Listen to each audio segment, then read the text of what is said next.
So we barely got the car home in one piece, but it's home. It's nice to have it in the garage where I have some heat and all my tools. The goal is to break the car down and, without going into too much detail, just get everything tidied up, all the bushings changed that are loose. Okay, so this is the goal. This is what I'm shooting for. As you can see, I have a long way to go.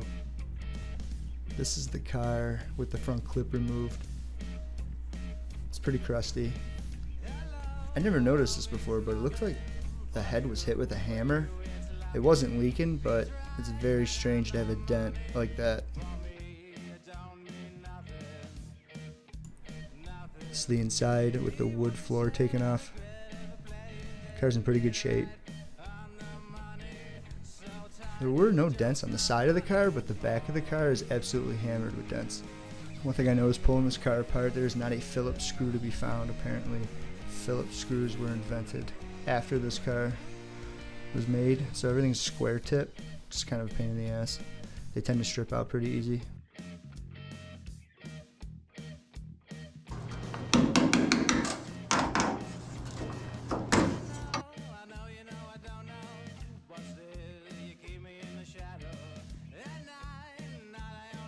Oh man, I wish all dashboards were this easy to remove.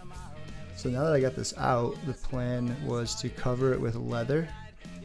So my dad covered this in deer hide and then waxed it so it wouldn't get dirty, which is really cool. I think it's going to add a really nice look to the car.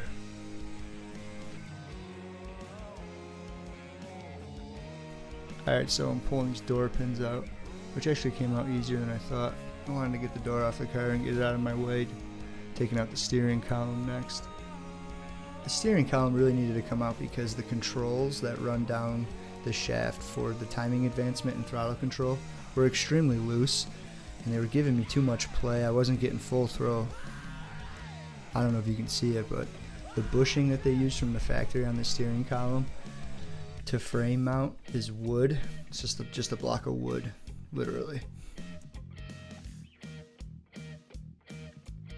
Oh man, this thing is heavier than a poor man's burden.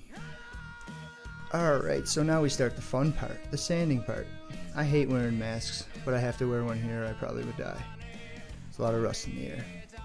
The back of the car had the majority of the dents and old bodywork, so the best way to get this off without making a ton of dust is to get it hot, and it pretty much just turns back into like putty and scrapes right off.